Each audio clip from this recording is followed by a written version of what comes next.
Destroyer, वो था ना डिस्ट्रॉयर मिडफील्ड में, जो शिदांशु झापड़ वही मार था। देता है।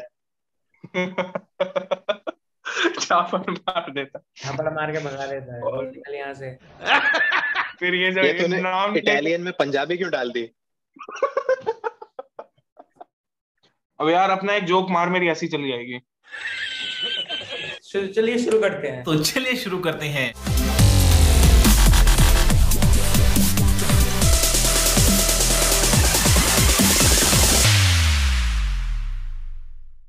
हेलो एवरीवन, कैसे हो आप सब लोग? Welcome back to our YouTube channel.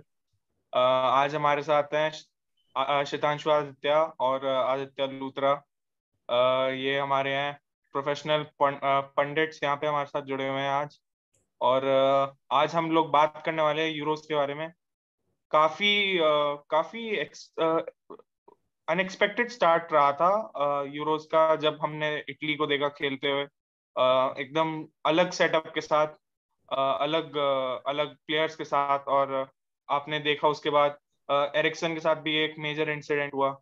और फिर ऐसे ही हमारे फर्स्ट सेट ऑफ मैचेस हो चुके हैं ग्रुप स्टेज के।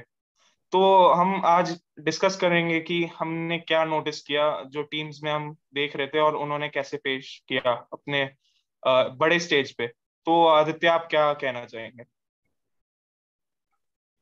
मेरे ख्याल से तो ओपनिंग मैच डे काफी ज्यादा इंटरेस्टिंग था, बहुत सारे ट्विस्ट एंड टर्न्स थे। हमने जैसे अभी इटली की बात की, इटली टूर्नामेंट से पहले बहुत अच्छे फॉर्म में थे, डिफेंस अच्छा था और पूरी तरह से डोमिनेट किया।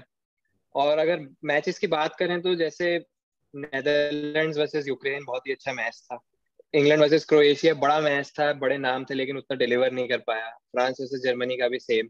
तो और ऑस्ट्रिया वर्सेस नॉर्थ मैसेडोनिया भी काफी इंटरेस्टिंग मैच था।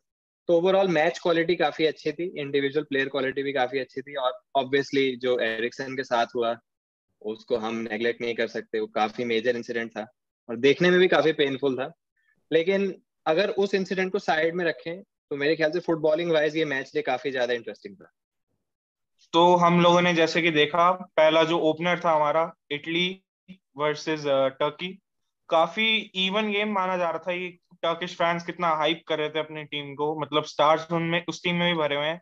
चालानोग्लू और सोयुनचू, मतलब सेंटर बैक पे काफी क्वालिटी रहे हैं लेस्टर के लिए। चालानोग्लू एसी मिलान के लिए बढ़िया रहे हैं। और उनके स्ट्राइकर भी लील के लिए चैंपियंस थे इस साल। और बहुत बहुत स्ट्रांग टीम टीम था, और लग रहा था कि काफी स्ट्रांग परफॉर्मेंस देंगे। इटली को हमने डार्क हॉर्सेस माना था, मतलब काफी काफी बढ़िया टीम है उनकी। और मतलब कि एकदम डिफरेंट अप्रोच दिया। तो क्या कहना चाहेंगे आप ओपनर के बारे में, शतांशु?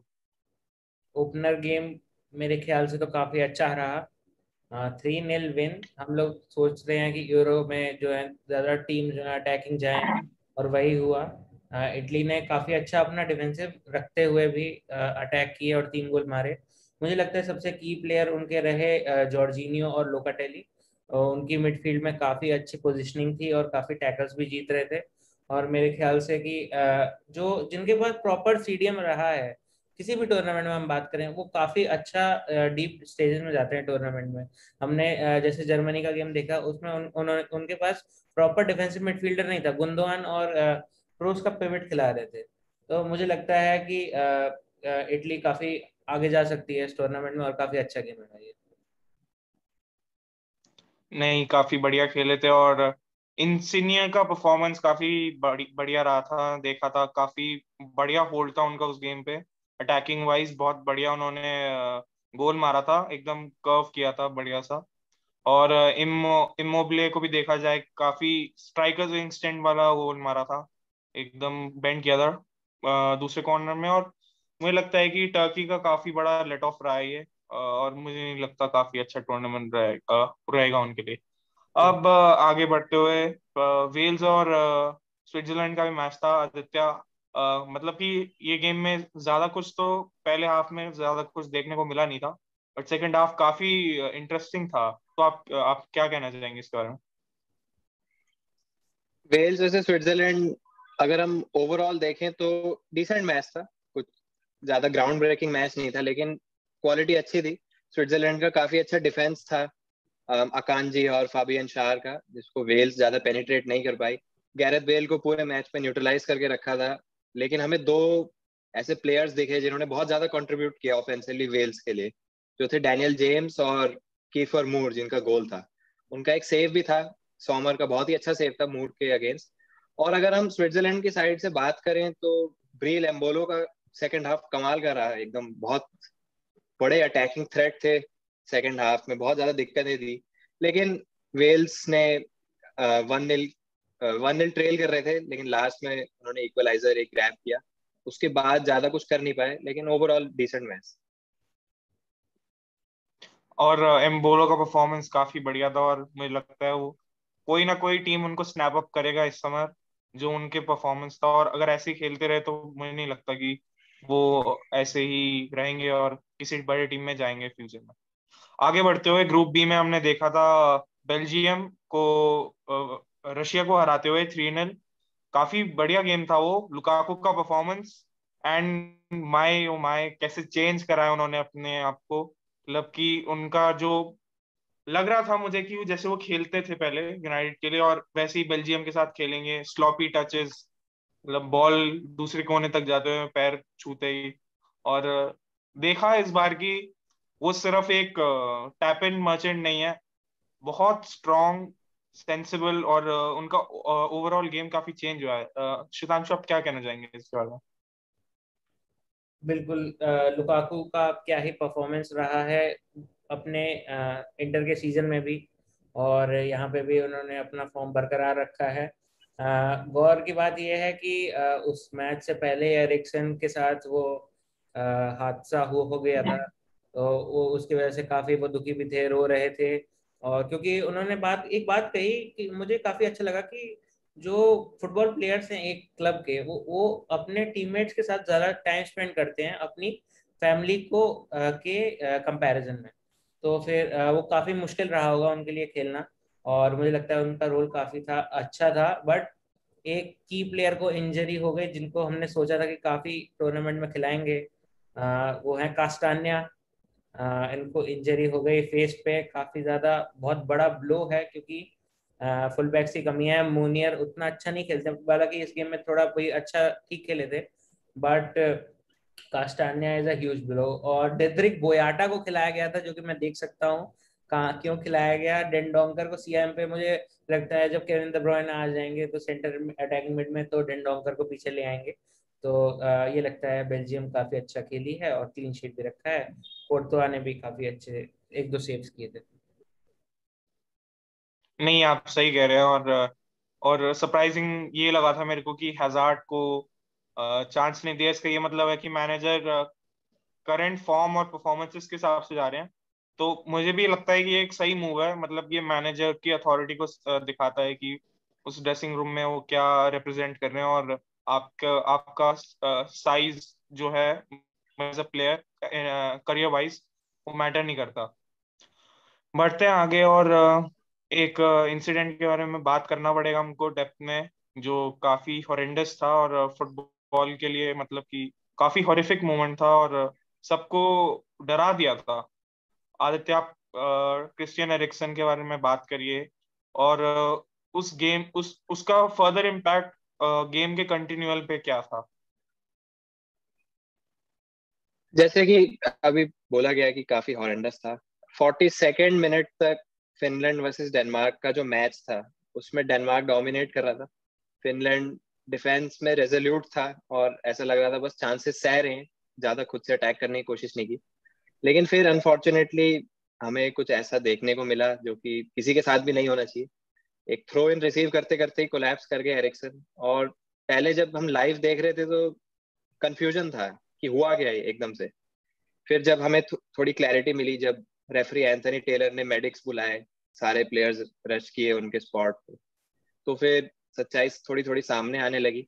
अब एक विजुअल था जो कि मैं अपने दिमाग से निकाल नहीं पा रहा, वही लेटे हुए थे और उनके चेहरे का एक विजुअल दिखाया था जूम इन करके, एकदम लाइफलेस आईज, मतलब बहुत ज्यादा डरावना था वो। और बहुत अनफॉर्चुनेट है क्योंकि क्रिस्टियन एरिक्सन डेनमार्क के टैलिस्मैन है, वर्ल्ड फुटबॉल के सबसे क्रिएटिव प्लेयर्स में से एक हैं। और चाहे वो एरिक्सन ही हो चाहे कोई भी प्लेयर हो, कोई भी ये डिजर्व नहीं करता। उनकी वाइफ को हमने देखा था, काफी इमोशनल थी, उनके 2 बेटे भी हैं। और सिमोन क्यायर की शायद हमें यहाँ बात करनी चाहिए, और शायद पूरी डेनमार्क टीम की करनी चाहिए, क्योंकि सिमोन क्यायर सबसे पहले थे जो उनके पास पहुंचे। उन्होंने ये इंश्योर किया कि एरिक्सन ने अपनी टंग फॉलो नहीं की, जिससे उनका एयरवे ना ब्लॉक हो। और उनकी वाइफ को जाके भी क्यायर और कैस्पर श्माइकल ने कंसोल किया। तो ये बहुत अच्छा जेस्चर है। ये दिखाता है कि मतलब ये 11 लोग जो डेनमार्क के लिए खेल रहे हैं, ये सिर्फ प्लेयर्स नहीं है, ये इनका रिलेशनशिप प्लेयर्स से बढ़कर है। और अपनी लीडरशिप स्किल्स दिखाई सिमोन क्यायर ने। एसी मिलान में तो बहुत अच्छे प्लेयर हैं, इब्राहिमोविच के साथ एक वॉइस है बड़ी ड्रेसिंग रूम में, और यहाँ अपनी पूरी पूरी लीडरशिप स्किल्स दिखाई। और अगर हम बात करें, अब ये जान के बहुत खुशी हुई कि एरिक्सन स्टेबल है, हॉस्पिटल में इम्प्रूव कर रहे हैं, उनका एक मैसेज भी देखने को मिला था। और ऐसी रिपोर्ट्स हैं कि एरिक्सन ने खुद ही बोला था डेनमार्क को खेलने के लिए उसी दिन, लेकिन ये अब कंफ्लिक्ट हो रही है। डेनमार्क के कोच ने कहा है कि यूएफए ने फोर्स किया, तो उसकी सच्चाई हमें नहीं पता। लेकिन अगर हम आगे का मैच देखें जो 2-3 घंटे बाद स्टार्ट हुआ था, उसमें ऑब्वियस सी बात है कि डेनमार्क के प्लेयर्स थोड़ा शॉक्ड थे, अपने पोटेंशियल पे खेल नहीं पाए। और फिनलैंड का मेजर इंटरनेशनल टूर्नामेंट्स में पहला गोल था, उन्होंने सेलिब्रेट नहीं किया, ये भी बहुत अच्छा जेस्चर था। उनके फैंस क्राउड में क्रिश्चियन चैंट कर रहे थे और डेनमार्क के फैंस एरिक्सन, ये भी बहुत अच्छा जेस्चर। तो ओवरऑल जो हुआ बहुत बुरा हुआ, लेकिन इस इंसिडेंट से हमें पूरे फुटबॉलिंग वर्ल्ड में सॉलिडेरिटी देखने को मिली, यूनिटी देखने को मिली। तो वो एक बहुत अच्छा साइन है कि जब भी जैसे एरिक्सन जैसे प्लेयर्स के साथ ये हुआ, तो पूरा वर्ल्ड साथ में आया, पूरे वर्ल्ड ने रिकॉग्नाइज किया कि बहुत सीरियस है। और आई होप एरिक्सन सही हो, आई होप वो अपना करियर कंटिन्यू कर पाए और कुछ परमानेंट डैमेज ना हो। लेकिन मैच में आई डोंट थिंक हमें ज्यादा बात करने की जरूरत है, क्योंकि एक्सपेक्टेड ही था कि डेनमार्क नहीं खेल पाएगा, उनका माइंड होगा नहीं गेम पे। तो आई डोंट थिंक और कुछ हमें बात करने की जरूरत है मैच के बारे में। ये आपने सही बोला, काफी काफी दर्दनाक इंसिडेंट रहा है, और डेनमार्क प्लेयर्स के लिए भी ये फ्यूचर मैचेस में उनके लिए स्कार रहेगा।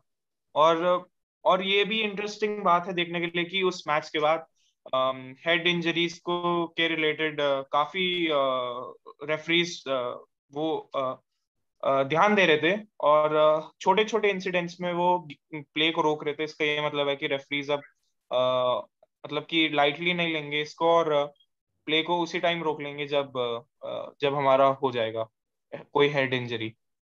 ग्रुप सी की तरफ बढ़ते हुए नेदरलैंड्स खेले थे यूक्रेन के खिलाफ। One of the best matches of 2021 I have to say. मैंने यूरोज में भी इससे बेटर मैच नहीं देखा मैच डे 1 में। शितांशु, क्या कहना चाहेंगे? बिल्कुल। नेदरलैंड की क्या ही बात करें, इस गेम की क्या ही बात करें। बहुत ही प्यारा गोल मारा था यारमोलेंको ने, इतना दूर से कर्ल करके भाई, और कीपर को भी बीट किया, सबको ही बीट कर दिया। मुझे लगा कि गोल पोस्ट के ऊपर से चली जाएगी, बट एकदम लास्ट मोमेंट पे वो अंदर चली गई, और मतलब एकदम कमबैक कमबैक इज ऑन हो गया था।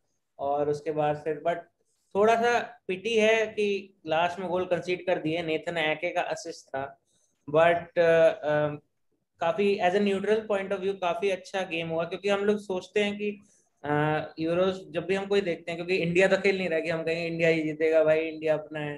तो वी फील लाइक कि गोल्स हो तभी मजा आएगा, क्योंकि बिना गोल्स के मैच जैसे बड़ी मैचेस होती हैं, जैसे कि आपकी इंग्लैंड वाली गेम हो गई, आपकी जर्मनी वाली गेम हो गई, तो उसमें इतना हाइप बना देते हैं लोग, क्योंकि टीम्स दोनों तक तगड़ी हैं और दोनों टक्कर की हैं। बट उतना ज्यादा प्रोडक्टिव नहीं हो पाता है गेम, इतने ज्यादा गोल्स असिस्ट नहीं हो पाते हैं, क्योंकि एक दूसरे को काउंटर बैलेंस करते हैं वो लोग। तो मुझे लगता है ये गेम काफी अच्छी रही न्यूट्रल के हिसाब से ही। और मुझे लगता है ऐसी गेम्स और आए तो और भी ज्यादा लोग यूरो देखना शुरू कर देंगे, खासकर इंडिया में। नहीं, काफी बढ़िया गेम था। और देखा था कि नेदरलैंड्स में मेम्फिस डिपाय उठ कर आए और बहुत बढ़िया खेले थे। और बार्सिलोना दिख रहा है कि क्यों साइन करना चाहते हैं मेम्फिस डिपाय को। एकदम इन्फ्लुएंस उनका काफी ज्यादा था गेम पे। और देखा था कि जो वेगॉर्स थे वो भी काफी बढ़िया खेले थे। स्ट्राइकर पहली बार खेल रहे थे इतने बड़े टूर्नामेंट में, और काफी बढ़िया खेला उन्होंने। और ऑल ओवर द पिच वाइनऑल्डम का बेस्ट परफॉर्मेंस रहा मेरे को लगता है।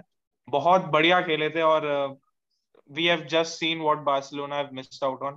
A smooth, silky player who will keep the ball for you and will keep the game ticking. आगे बढ़ते हैं, ऑस्ट्रिया और नॉर्थ मैसेडोनिया का गेम। आदित्य, आप कह रहे थे काफी इंटरेस्टिंग मैच था। आप बताना चाहेंगे कि आपको इसमें क्या बढ़िया लगा?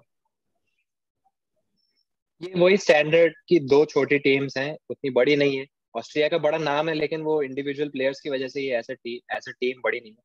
तो जब दो ऐसी छोटी टीम्स होती हैं तो दोनों अपने दिमाग में सोच के रखती हैं कि we can go for a win. हमें पूरे 90 मिनट्स सेफ खेलने की जरूरत नहीं है, जैसे फ्रांस ने जर्मनी के खिलाफ खेला था। तो ये भी ओपन मैच था। नॉर्थ मैसेडोनियन कॉम्पैक्ट थे, लेकिन अटैक करने के मौके छोड़ नहीं रहे थे। तो मेरे ख्याल से जो तीन सबसे वेल नोन प्लेयर थे नॉर्थ मैसेडोनिया के स्क्वाड में, आलियोस्की, एल्मास और पांडे, ये तीनों बेस्ट प्लेयर्स थे। आलियोस्की मेरे ख्याल से मैसेडोनिया के सबसे बेस्ट प्लेयर थे। और ऑस्ट्रिया की बात करें तो साबिट्जर का क्रॉस बहुत बढ़िया था। आलाबा का एकदम इंच परफेक्ट था। और आर्नाउटोविच के आने से गेम चेंज हो गया। जैसे आर्नाउटोविच अब अपनी फुटबॉल लोअर लीग्स में खेलते हैं, शायद चाइना में खेलते हैं, लेकिन ऐसा लगा नहीं कि उनकी क्वालिटी हल्की से भी सफर की है। वो जैसे ही पिच पे आए एकदम से पूरा डायनामिक चेंज हो गया मैच का। ऑस्ट्रिया एकदम अग्रेसिव हो गया, क्योंकि अब एक स्ट्रॉन्ग टारगेट मैन उनको मिल गया बॉक्स में जो थे, इसका अलाबा ने पूरा फायदा उठाया। और कुछ मेरे ख्याल से मैच में बात करने की जरूरत नहीं है, लेकिन ओवरऑल बहुत अच्छा मैच था। एज ए न्यूट्रल बाहर से देखने में मजा ऐसा लग नहीं रहा था कि मजा आएगा, लेकिन मजा मैच आया। बहुत अच्छा था। मजा आया। मजा आया। और अब बात करेंगे हम इंग्लैंड और क्रोएशिया की। इंग्लैंड खेलने जा रही है अब, और इट्स कमिंग होम। ऐसा नहीं लग रहा मेरे को इट्स कमिंग होम, बट देखते हैं क्या होता है। पर अब इस मैच के बारे में बात करी जाए, तो जैसे हम बात कर रहे थे कि बड़े मैचेस में जो टीम्स होती हैं वो टैक्टिकली ऐसे सेटअप करते हैं कि वो गोल ना खाए, और वहां से बिल्ड करते हैं कि हम गोल मारेंगे, एक गोल मारेंगे और फिर बचाएंगे। तो ये ये आपको कैसा लगा मैच, और क्या आपको लगता है कि साउथगेट एज अ मैनेजर कर पाएंगे इंग्लैंड के लिए जो 60 ईयर्स से नहीं किया है, एक इंग्लैंड के लिए ट्रॉफी जीतना? ऑलमोस्ट 60 ईयर्स हो गए हैं। मुझे लगता है कि काफी अच्छा गेम हुआ मेरे पर्सपेक्टिव से, क्योंकि इंग्लैंड का काफी काफी अच्छा एक टैलेंटेड ग्रुप है। और 30 ईयर से ऊपर के खाली तीन ही बंदे हैं पूरे एंटायर स्क्वाड में, जिसमें से हेंडरसन थोड़े बहुत इंजरी से आए हैं। और मुझे लगता है कि हैरी केन इतना अच्छा नहीं खेले, but the man of the match और की प्लेयर मेरे हिसाब से कैल्विन फिलिप्स।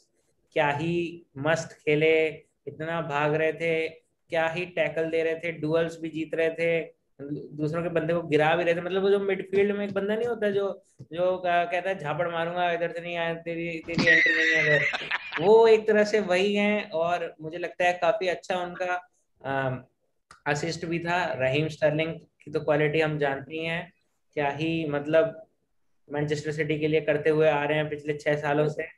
और इस सीजन थोड़े शेकी थे, बट मुझे लगता है कि काफी अपने आप को प्रूव किए हैं, और आने वाले मैचेस में भी अपने आप को प्रूव करना होगा उन्हें। नहीं, मुझे लगता है एकदम बकवास है रहीम स्टर्लिंग, और जो शॉट मारा था वो भी गोलकीपर के ऊपर मारा, वो भी जस्ट लक की वजह से अंदर चला गया। तो अब जैसे हमने देखा इस मैच में कि जैसे साउथगेट ने सेटअप किया था, तो क्रिएटिविटी का काफी कम था इस गेम में उनके हिसाब से। नीड जो था, और वो था उनके हिसाब से जो जरूरत थी, डेक्लन राइस और कैल्विन फिलिप्स काफी बढ़िया खेले थे, और एकदम सॉलिड रखा था उन्होंने मिडफील्ड में। डेक्लन राइस को होल्डिंग का रोल दिया गया था, और कैल्विन फिलिप्स को बॉक्स टू बॉक्स, और जो उन्होंने बहुत बढ़िया निभाया। ये मेरे को पता नहीं कि वो एक रेगुलर बेसिस पे निभा पाएंगे, बट इस मैच में उन्होंने काफी बढ़िया निभाया। और देखा जाए तो केन का परफॉर्मेंस इतना ज्यादा खास नहीं था। जितना वो कर सकते हैं उतना उन्होंने किया नहीं, और सर्विस भी उतना ज्यादा नहीं था उनके लिए। एक डिलीवरी थी जो मुझे लगता है उनको उनके स्ट्राइकर के साथ, उनके प्रोफाइल के हिसाब से उनको गोल मारना चाहिए था, but the defender put him of very well. फोर्डन भी उनके लिए बहुत बढ़िया चांस था, एक शुरू में उन्होंने अपने आप से क्रिएट किया था, बट उन्होंने वो नहीं मारा। तो इसका मतलब यही है कि ग्रीनवुड बेटर फिनिशर है फोर्डन से। और फोर्डन फोर्डन से बेटर है ग्रीनवुड। और देखा जाए तो ये क्रोएशिया टीम, आप सबको पता ही होगा कि 4 साल पहले जैसे नहीं, 4 साल नहीं, 3 साल पहले जैसे नहीं रही अब। काफी सारे की प्लेयर्स जा चुके हैं, और जो पेयर ऑफ लेग्स भी हैं इस टीम में, वो काफी ओल्ड हो चुके हैं। तो उसके हिसाब से ये परफॉर्मेंस जज करने की बात करी जाए तो मुझे नहीं लगता कि ये कोई खास परफॉर्मेंस था। England should have really gone for it, और a player like Jack Grealish and maybe Sancho from the start would have been good for the team, but Southgate ने इसके खिलाफ डिसाइड किया। तो अब देखते हैं आगे टूर्नामेंट में वो कैसे करते हैं। अब आगे बढ़ते हैं। चेक रिपब्लिक वर्सेस स्कॉटलैंड, क्या बढ़िया गोल देखने को मिला। Already goal of the tournament मिल चुका है हमको। शेक ने मारा गोल, और क्या बढ़िया एकदम मिडफील्ड से मारा, कर्ल करते कवानी हुए 2.0, एकदम। हाँ, कवानी 2.0। नहीं, नहीं, कवानी इसका का और तो पीछे अलग चला है। क्लास था। कवानी ने चिप किया था, इसने कर्ल किया था। चिप ज्यादा मुश्किल होता है। हाँ तो हाँ तो देखा जाए तो काफी बढ़िया गोल था। और आदित्य, आपका इस गेम पे कैसा था रिव्यूज? एज अ गेम तो मेरे ख्याल से स्कॉटलैंड में सिर्फ एक प्लेयर मेरे को अच्छा खेलते दिखे, जो थे एंड्रू रॉबर्टसन। लेफ्ट साइड पे थ्रेट थे और बहुत अच्छे क्रॉसेस भी डाले बॉक्स में।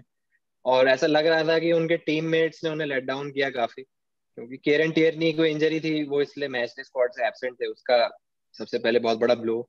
और लियम कूपर राइट पे खेलते हैं, वैसे इस बार ही लेफ्ट पे खेले, तो वो काफी वीक एरिया था डिफेंस में। और अगर गोल की बात की जाए तो जैसे कि हम देख ही सकते हैं, गोल ऑफ द टूर्नामेंट ही है मेरे ख्याल से। तो आई डोंट थिंक कोई गोल टॉप करेगा। और अगर मैच में अगर हम स्टैंडर्ड ब्रॉडकास्टिंग एंगल से देखें तो वो उतना पता नहीं चलता। अगर हम गोल साइड एंगल से देखें तो हमें वो एक्चुअल जो कर्ल हुई है बॉल, वो हमें देखने को मिलता है। और गोल से जाने से पहले बाउंस भी नहीं करी, तो एकदम परफेक्टली उन्होंने टाइम किया था, एकदम प्रिसीजन के साथ, एकदम गोल के सेंटर में। डेविड मार्शल अपने अंदर का मैनुअल नॉयर जगा रहे थे, पता नहीं कहाँ खड़े हुए थे पीछे जाते जाते, सेव नहीं कर पाए। लेकिन as a game nothing special, लेकिन वो goal I think goal of the tournament. और आगे बढ़ते हुए जो हमारा सबसे बकवास ग्रुप था, ग्रुप ई, इसमें स्लोवाकिया, स्पेन, स्वीडन और पोलैंड थे। तो आपका स्पेन वर्सेस स्वीडन पे क्या थॉट्स थे शिदांशु? और और स्पेशली मुराटा को आप मेंशन करिएगा कि मुराटा पे क्या रिव्यूज थे आपके। नहीं, मोराटा से ही शुरू करते हैं। क्या ही मतलब, टीमो वर्नर 2.0 नहीं कहेंगे हम इसको, -1.0 कहेंगे, क्योंकि पहले से ही है काफी। हम जानते हैं मोराटा यूवेंटस में भी क्या ही मिसेस करते हैं, यहाँ पे भी क्या ही मिस किया था। और मुझे लगता है कि उनको स्ट्राइकिंग में नहीं खिलाना चाहिए। मुझे लगता है फर्रान टोरेस काफी अच्छे सेंटर में खेल चुके हैं मैन सिटी के लिए। तो मुझे लगता है कि जेरार्ड बोरेनो को खिलाना चाहिए अल्वारो मोराटा की जगह, क्योंकि मोराटा के यहाँ तो आटा खत्म हो जाता है। उसकी मम्मी बोलती है कि जा बेटा, आई नीड मोर आटा। तो मुझे लगता है कि मोराटा को छोड़ के मैं बात करूं तो एमरिक लापोर्ट का काफी अच्छा डिफेंसिव पार्टनरशिप रहा है। पाउ टोरेस भी अभी अभी यूरोपा लीग जीत के आए हैं। अभी अभी पाउ टोरेस क्या ही पेनल्टी भी मारा था उन्होंने उस गेम में, टॉप कॉर्नर। और इस गेम में भी काफी अच्छा डिफेंड किए हैं। हम लोग सोचते हैं कि लेफ्ट फुटेड सेंटर बैक नहीं खेल सकते, बट ये उन्होंने दिखाया कि खेल सकते हैं। और लोरेंटे का एक काफी अलग पोजीशन रहा, राइट बैक रहा। बट मुझे लगता है कि ड्यू टू सम इंजरीज उनको वहां पे खिलाया गया है। और मुझे लगता है एस्पिलिक्वेटा को वहां पे खिलाया जा सकता था। और मुझे लगता है कि 0-0 रहा, ये तो काफी फ्रस्ट्रेटिंग बात है, क्योंकि कोई बंदा मैच देख रहा है यूरोपियन लीग और उसकी कंट्री भी नहीं है, तो फिर भाई एज ए न्यूट्रल पर्सपेक्टिव वो सोचता है कि भाई चलो, मतलब गोल्स दिखेंगे तो मजा आएगा। बट केजी गेम था। मुझे लगता है स्पेन जीतना चाहिए था स्पेन को, बट काफी निराशाजनक बात रहेगी ये स्पेन के लिए। और इसमें मैं एक पॉइंट ऐड करना चाहूंगा कि अगर हम स्वीडन की बात करें तो उनके 3 स्टैंड आउट परफॉर्मर्स उनके थे। विक्टर लिंडलॉफ, जो कि मैनचेस्टर यूनाइटेड में उतना अच्छा नहीं खेलते, लेकिन बहुत ही बढ़िया तरीके से उन्होंने बैकलाइन को कमांड किया उस मैच में। एलेक्जेंडर इसाक ने लेपोर्ट को लिटा दिया था पिच पे, अपने चांस वो क्रिएट नहीं कर पाए, गोल लाइन क्लियरेंस था। और मैन ऑफ द मैच मेरे लिए रॉबिन ओल्सन, बढ़िया बढ़िया सेव किए, कमाल के सेव किए। शायद वही सोल रीजन थे कि ये मैच 0-0 पे खत्म हुआ, नहीं तो स्पेन के पास मेरे ख्याल में 80% समथिंग पोजेशन था। काफी 85। शॉट सेव किए, 85% पोजीशन था, काफी शॉट सेव किए, अच्छा डिस्ट्रीब्यूशन भी था। मेरे लिए पर्सनली वो मैन ऑफ द मैच। और स्वीडन ने बहुत डिटर्मिनेशन शो किया स्पेन साइड के अगेंस्ट जाने के लिए, क्योंकि हमने बात की थी लुइस एनरिके के डिसीजंस उतने अजीब थे, काफी उतने सेंस नहीं बना रहे थे, लेकिन सब जानते थे कि स्पेन का पोजीशन बेस्ड प्ले कहीं जाएगा नहीं, और हमें देखने को मिला। लेकिन I think Sweden showed a lot of heart. और स्लोवाकिया और पोलैंड को देखा जाए तो मुझे नहीं लगता इस गेम के बारे में ज्यादा बोलना चाहिए। लेवेंडोस्की बढ़िया नहीं खेले, उनसे काफी एक्सपेक्टेड था। पूरे पोलैंड की कंट्री उन पे अपना होप्स बिठा रखी थी, लेकिन कुछ कर नहीं पाए इस मैच में। और स्लोवाकिया को देखा जाए तो हैमजिक और स्क्रिनियर काफी बढ़िया खेले, मारा स्क्रिनियर ने। और काफी बढ़िया मैच था उनके पर्सपेक्टिव से। अब आगे बढ़ते हुए ग्रुप एफ में पोर्चुगल वर्सेस हंगरी, काफी बढ़िया गेम था towards the end. Second half की शुरुआत में देखा जाए तो बहुत ड्राई था गेम। और फर्स्ट हाफ में ये लिवरपूल प्लेयर है डियोगो जोटा, अब क्या ही बात कर जाए, इतने वाहियात प्लेयर हैं। मतलब कुछ नहीं किया, पूरा मैच बिगाड़ दिया। और मतलब ये पूरी गवर्नमेंट बिक गई इस बार तो। और देखा जाए तो ब्रूनो फर्नांडिस और क्रिस्टियानो रोनाल्डो बहुत बढ़िया खेले थे। रोनाल्डो ने हालांकि एक चांस मिस किया, बट वो फिर भी उनका मूवमेंट काफी अच्छा था। और फर्नांडिस का क्रॉस बहुत बढ़िया था। और सेकंड हाफ डिस्प्ले में देखा था कि जब फर्नांडिस एक डीपर रोल में आए तो ज्यादा बढ़िया खेल रहे थे, क्योंकि वो बॉल के ऊपर ज्यादा थे और सप्लाई अच्छे से कर रहे थे। तो आप क्या कहना चाहेंगे इसके बारे में आदित्य, की पोर्चुगल एक तो एज अ टीम कैसे खेले, और ये जो है ब्रूनो फर्नांडिस का एक डीपर रोल में जो देखा हमने, उसके हिसाब से आपको क्या लगता है इस मैच के बारे में? मेरे ख्याल से पोर्चुगल वर्सेस हंगरी का मैच स्टार्टिंग में फर्स्ट हाफ बहुत एनर्जेटिक था, और अगर मिड का स्टेज अगर हम छोड़ें तो ओवरऑल मैच क्वालिटी भी काफी डिसेंट थी। जैसे कि हमने देखा पोर्चुगल 3-0 वो जीते, लेकिन स्कोर लाइन डिसीविंग है। हंगरी 84th मिनट तक काफी ग्रिट शो किया उन्होंने, और फर्स्ट गोल के बाद थोड़ा कोलैप्स हो गए, क्योंकि वो ज्यादा आगे खेल रहे थे, गोल चाहते थे, लेकिन वो एक्सपेक्टेड था पोर्चुगल जैसी क्वालिटी साइड के अगेंस्ट। और पोर्चुगल की टैक्टिक्स की बात करें तो दो होल्डिंग मिडफील्डर्स के साथ स्टार्ट किया था, डानिलो परेरा और विलियम कार्वाली। हमने अपने पोर्चुगल के पॉडकास्ट में बात की थी कि बहुत टैक्टिकल फ्लेक्सिबिलिटी है, वो चाहे तो दो होल्डिंग मिडफील्डर खिला सकते हैं या फिर एक डीप लाइन प्ले में। और डियोगो जोटा का परफॉर्मेंस अच्छा नहीं था ओवरऑल, लेकिन गुएरेरो के साथ अच्छा लिंकअप। और हमने मैच के एंड में देखा कि ब्रूनो फर्नांडिस डीपर रोल में चले गए, जहां से वो प्ले को डिक्टेट अच्छा कर पा रहे थे। और पोर्चुगल के थर्ड गोल में दिखता है कि जो उनका बिल्डअप था, मेरे ख्याल से बहुत बहुत सारे पासेस थे, एकदम टिकी टाका फुटबॉल की याद आई। और ऐसा लगा ही नहीं कि इंटरनेशनल मैच है, ऐसा लगा था क्लब मैच है, कि ये साइकोलॉजी इंग्रेन्ड है सारे प्लेयर्स में। और बहुत बढ़िया बिल्डअप रोनाल्डो की हमने बात की, एक टैप इन मिस किया था जो कि बहुत अनएक्सपेक्टेड था, लेकिन उनका कम बैक मैच के लेटर स्टेजेस में उन्होंने वही चांस फिनिश किया जो उन्होंने मूव स्टार्ट किया था थर्ड गोल के लिए। तो ओवरऑल बहुत अच्छा मैच था। हंगरी को देख के मैं बहुत इम्प्रेस हुआ, और फ्लैशी थे काफी, क्राउड को चीयर कर रहे थे, क्राउड को चीयर ऑन करने को कह रहे थे, और काफी इंटरेस्टिंग मैच था। और हमने देखा रोनाल्डो ने रिकॉर्ड तोड़ा, 11 गोल्स मारे। अब उनके टोटल गोल्स 11 हो चुके हैं यूरोज में। और मतलब कि अलग अलग क्वालिटी ऑफ प्लेयर है। Hard work can take you to different levels, ये हमको देखने को मिला है। भले ही शिदांशु हार्ड वर्क नहीं करते हैं, पर देखा जाए तो हमें भी लगता है कि बहुत बढ़िया बहुत बढ़िया बन सकते हैं फुटबॉल प्लेयर। और मतलब कि एकदम डिस्ट्रॉयर, वो होता है ना डिस्ट्रॉयर मिडफील्ड में, जो शिदांशु झापड़ मार देता है। चापड़ मार देता। झापड़ मार के भगा देता है, और निकल यहाँ से। हमारे लास्ट गेम जो था फ्रांस और जर्मनी का, काफी बोरिंग गेम था ये फ्रॉम न्यूट्रल्स पर्सपेक्टिव। देखा जाए तो काफी सारे स्टार परफॉर्मर्स थे, जो उनको रोल्स दिए गए थे प्ले करने के लिए, उन्होंने काफी अच्छे से किए। पर वैसे देखा जाए तो कोई भी टीम गई नहीं विन के लिए। मतलब कि फ्रांस को देखा जाए तो उनका अपना अलग टैक्टिकल सिस्टम सेटअप था, और उन्होंने अपने हिसाब से खेला। और काफी बढ़िया खेला, 2 ऑफसाइड गोल्स को रूल आउट किया, पर रिगार्डलेस ऑफ दैट उन्होंने, अगर वो बहुत माइनर थे मेरे हिसाब से, रिगार्डलेस ऑफ दैट वो लोग 3-0 जीत जाते। और जर्मनी को देखा था हमने, नो क्वालिटी अप फ्रंट, और उनके ऑफेंसिव फ्रेलिटीज को देखा ही हमने पास्ट में। तो शितांशु, आप बात करिए इस मैच के बारे में, और आप क्या क्या कहना चाहते हैं? मुझे लगता है कि ये गेम काफी ज्यादा अलग हो सकता था। हो सकता है फ्रांस 3-4-5-6 गोल मार सकता था, बट जो कुछ ऑफ साइड की वजह से और कुछ जर्मनी, मुझे लगता है जर्मनी के पास पोजेशन भर भर के था, बट फिर भी उनके पास वो क्रिएटिविटी नहीं आ पा रही थी, because they didn't have a defensive midfielder. क्योंकि क्रूस और गुंदोआन को पीछे खेलना पड़ रहा था, और हमने चैंपियंस लीग फाइनल में भी देखा था कि गुंदोआन को डीपर पोजीशन में खिलाया था तो भी हार गए थे।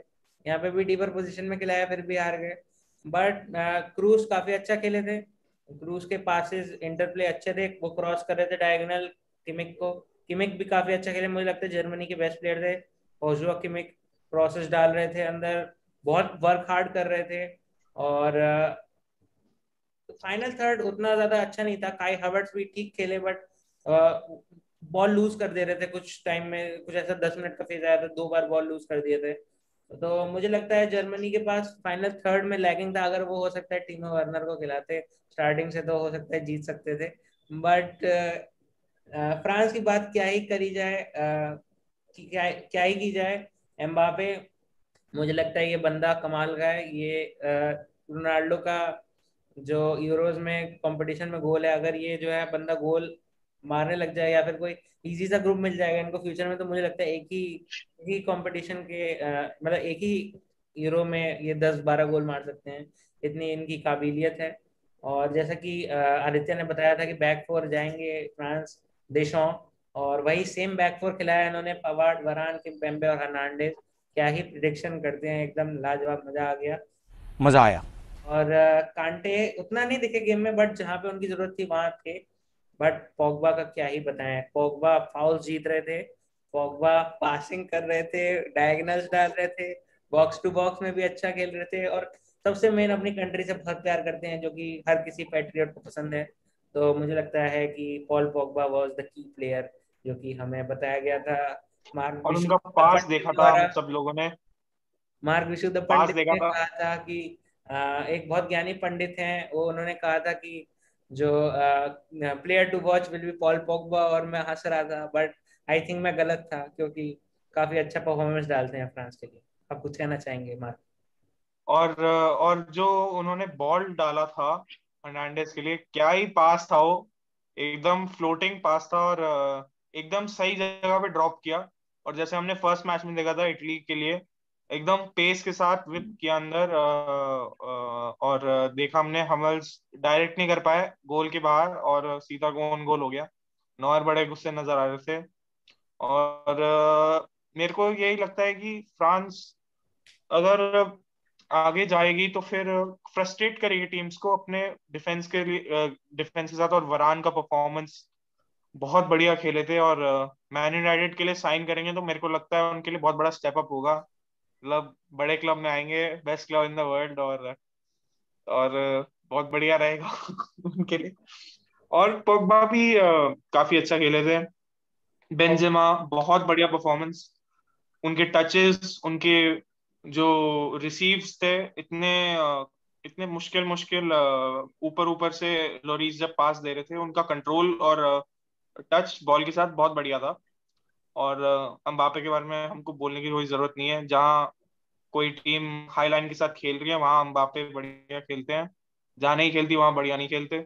और ग्रीजमैन ग्रीजमैन को देखा था हमने, काफी सेकंड स्ट्राइकर की तरह खेल रहे थे, स्टिक कर रहे थे बेंजेमा से, और प्रेस में वो अंदर ही रह रहे थे, बाहर की तरफ पोगबा जा रहे थे। तो मेरे को लगता है कि देशों के टैक्टिक्स काफी बढ़िया हैं, और काफी इंटेलिजेंट कोच है वो, और उनके रहते फ्रांस को कोई रोक नहीं सकता है। इसमें मैं भी एक पॉइंट ऐड करना चाहूंगा कि जो हमने जर्मनी की टीम देखी उसमें फ्रंट थ्री देखा, ग्नाब्री और मुलर एज अ फॉल्स नाइन, और काई हैवर्ट्स का। तो ऐसा लग रहा था कि जो 3-4-3 खिलाया था उसमें ऐसा लग रहा था ज्यादा से ज्यादा अच्छे प्लेयर नाम के हिसाब से भरने की कोशिश की जोाकिम लो ने, क्योंकि हैवर्ट्स राइट विंग पे अच्छा नहीं खेलते, वो थॉमस टुकल के अंदर अंदर खेलते हैं, एज अ सेकंड स्ट्राइकर खेलते हैं, और राइट विंग पे उन्हें फ्रैंक लैम्पार्ड खिलाते थे अपने टेन्योर पे, वहां उनका परफॉर्मेंस बिल्कुल अच्छा नहीं था। राइट विंग पे वो ग्नाब्री खिला सकते थे, उनके पास और भी ऑप्शन थे। और Thomas Muller as a centre false nine कुछ बिल्कुल इफेक्टिव नहीं थे, जबकि उनके पास केविन वॉलेंट थे जो 88 मिनट में एज ए सब्स्टिट्यूट आए, जो एक प्रॉपर स्ट्राइकर थे, लाइन को लीड कर सकते थे, लेकिन वो उतना बड़ा नाम नहीं है तो उनके लिए गई नहीं। मेरे ख्याल से अगर जर्मनी को कोई भी चांस रखना है आगे जाने का, तो उन्होंने उन्हें इस इशू को सॉर्ट करना पड़ेगा कि नाम के लिए ना जाए और केमिस्ट्री के लिए जाए। नहीं, काफी बढ़िया पॉइंट आपने बताया वहां पे। और केमिस्ट्री तो दिख ही नहीं रहा था कल, हमको ऐसा लग रहा था कि किसी को और कंट्री, किसी और लीग से फीफा में टीम एकदम रेड लाइन के साथ टीम बना के खेल रहे थे जर्मनी, और बिल्कुल भी बढ़िया नहीं था उनका परफॉर्मेंस। तो यहीं पे हमारा डिस्कशन समाप्त होता है दोस्तों। और हम आदित्य और शितांशु से उनके फाइनल वर्ड सुनना चाहेंगे। फाइनल वर्ड्स के लिए क्या ही कहूँ, काफी अच्छा चल रहा है अभी तक का यूरोस। इतना अच्छा यूरो चल रहा है कि मन ही नहीं करता कोपा अमेरिका देखने का। और हम आशा करते हैं कि ऐसे ही बढ़िया बढ़िया मैचेस, नेदरलैंड वाले जैसे मैचेस आगे आते रहें फ्यूचर में, और हम इन मैचेस का लुत्फ उठाते रहें। आप भी लुत्फ उठाएं, हमारा वीडियो देखें, और टैक्टिकल जो एनालिसिस किया है आदित्य और मार्क जैसे बेहतरीन ज्ञानी पंडितों ने, उनको सुन के आप अपने कान और अपने आप को मंत्रमुग्ध करें। और मैं चाहूंगा आदित्य को अपने आखिरी कुछ शब्द प्रकट करने का अवसर मिले। बिल्कुल, अब इसके आगे मैं क्या ही बोलूं, इतनी शुद्ध हिंदी के आगे मेरी हिंदी थोड़ी फीकी लगेगी, लेकिन मैं कोशिश करूंगा।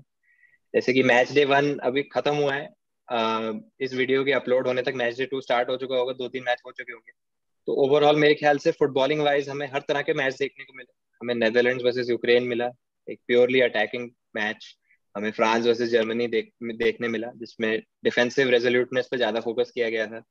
और क्रिस्टियन एरिक्सन के साथ जो हुआ बहुत अनफॉर्चुनेट हुआ, और हम आशा करते हैं वो सेफ हो, उनका करियर अभी खत्म ना हुआ हो। लेकिन ओवरऑल मेरे ख्याल से मैच डे 1 काफी अच्छा था। काफी हमें इंडिविजुअल परफॉर्मेंसेस अच्छे देखने को मिले। मेरे लिए पर्सनली लुकाकू और वाइनल्डम के परफॉर्मेंसेस इस मैच डे में सबसे बेस्ट। और काफी अच्छा स्टार्ट हुआ यूरोज का, काफी इंटरेस्टिंग टूर्नामेंट लग रहा है। होपफुली पूरा टूर्नामेंट इतना इंटरेस्टिंग। नहीं, एकदम बढ़िया बात करी आप दोनों ने। और मुझे लगता है कि एकदम रोमांचक मैचेस आते रहेंगे और मजा आता रहेगा हमको। और आप लोग वेट करिएगा, हम लोग और भी वीडियोस डालेंगे। लेकिन तब तक इस वीडियो को देखने के लिए थैंक यू। और smash the like button guys. Comment करिए अपने थॉट्स को कि आपको कुछ डिफरेंट लगा हम लोगों ने जो बोला उसके हिसाब से।